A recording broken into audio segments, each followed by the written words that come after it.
Hey, space adventurers! We're going to talk about the phenomenon that is Saga, the comic. And we're drinking some Wonderland tea.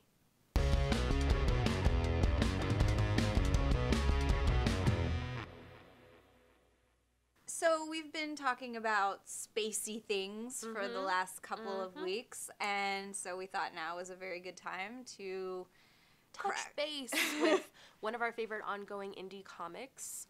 It's been out since 2012, so it's not really a new thing. And it's basically won everything there is to win in terms of awards. Yeah. And Hugos, Eisners, Harveys, you name it. And it's everybody's number one indie comics recommend. Like, For if sure. you go out and ask people, like, what should I be reading that isn't Marvel or DC? Everyone's going to say Saga, because They're going to be like, oh, well, you're already reading Saga, so... it's good. It's really good. It's really good. It's really unique. However, now that it's the big kid in the room, Yeah. we thought the time might be ripe for a little bit of good-natured criticism. Yeah.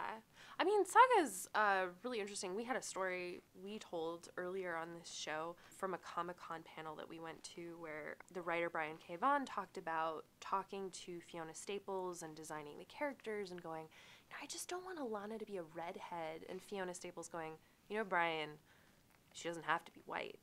And so that leading to this huge amount of ethnic diversity in the comic, which is all over the place. One thing I think is really cool is that the different species of aliens that we meet all have different ethnicities. Mm-hmm. It's not like, oh, these are the Asian aliens and these ones are the black people. It's Right. like within the species there's this variance, which is fantastic. Yeah. But, since then, they've really striven, I feel like, to include more and more and more diversity. We've gotten more gay characters. They've recently introduced a trans woman. One element of diversity that I'm not seeing a ton of is body diversity. Recently, super hunky The Will has gained a lot of weight, and a mean character, but a character's made fun of him for it, and it just made me feel like there aren't a lot of larger characters in the main cast. Yeah, the gaining of the weight of the Will Yeah. is, it's used as a plot device to indicate something very specific about what's going on with him internally. Mad Men did that with the character of Betty. They had her gain a lot of weight between seasons, and then it was like, oh no, she's depressed and stress eating, and then she just became enormous. And it's definitely a negative, Yeah.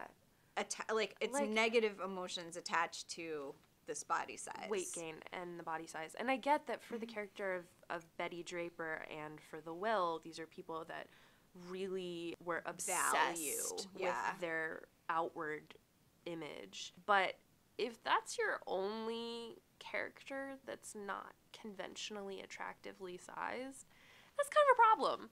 This, to me, is just something in comics and in our culture overall that when we're talking about diversity, this is often one of the last things that gets included in the conversation. It's like one thing to fight for gender diversity by saying 51% of the planet is women, you can't exclude them.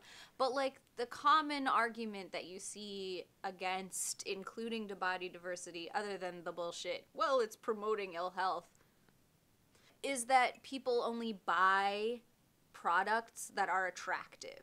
Yeah. So they're only going to spend money on a story if the characters are attractive. Despite the fact that the average dress size of women in America is 14. And somebody's attracted to all these women. I mean, it's not like a mystery. The possibility that anyone could have different tastes in both women and men in different sizes. It's this weird thing with art and commerce, right? Where it's like art is making the culture. Yes. But it's also having to appeal to the culture. At the same time, it's saying we'll only buy stuff we're attracted to, which number one excludes asexual people, but number two is saying that the subjects that we are looking at must be physically attractive to us. They're not valuable if they're not.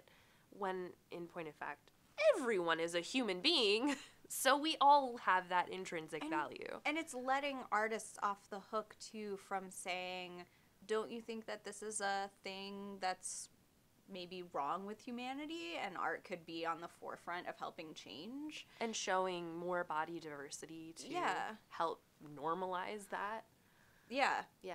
There's, like, diversity and within body diversity, because, like, you know, in movies and stuff, I've observed, only because it's so pronounced, it's so easy to pick out the one person of size, but I've noticed that trend is more towards, like, conventionally attractive white blonde girls.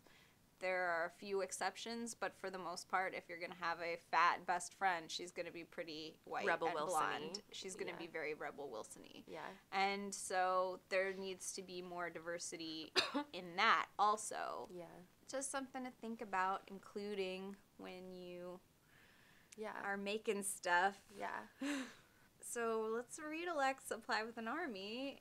Characters from Saga. Yeah, some of our favorite characters from Saga, because even though we're using Saga as a jumping off point to gripe about this, there are many amazing things about this series. I'm going to straight up give an army to the stock. Done. It's a bold move. She is also a bounty hunter, like the Will, and... Number one, she's half spider, so that's just amazing. Sadly, we don't get to see her too much, but I think of everyone, she gets an army. Yeah. I mean, like, the thing about bounty hunters in the Saga universe is that they don't really take sides. No. They are sort of mercenary. Objective and mercenary, and they're in it for the money. So, like, I think, you know... Or for the love. Or for the... I would like to elect Isabel. Yeah! I think she's probably my favorite character. She's so great. Hot pink ghost. And I love the ways in which people cosplay her. Oh my god, so good. Not to spoil anything, but in one of the recent issues, the trans character that they introduced, her name is Petrichor, is very nervous about Isabel knowing that she's trans, and Isabel just looks at her and goes, "Do you think I care what's below anyone's waistline?"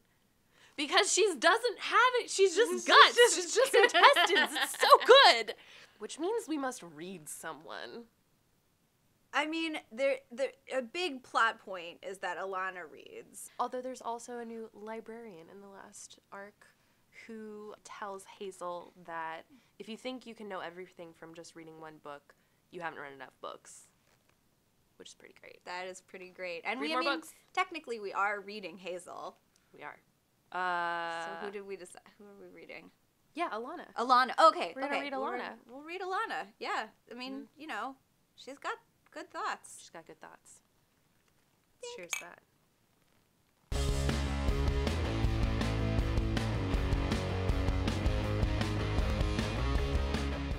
Thank you for joining us. If you enjoyed our video, please subscribe, share it with other people, and leave us some comments. We love your feedback, genuinely. We'll be back, and we'll be talking about the movie Hidden Figures and women in the actual space program. Yes, we're super excited about this movie. Oh, so good.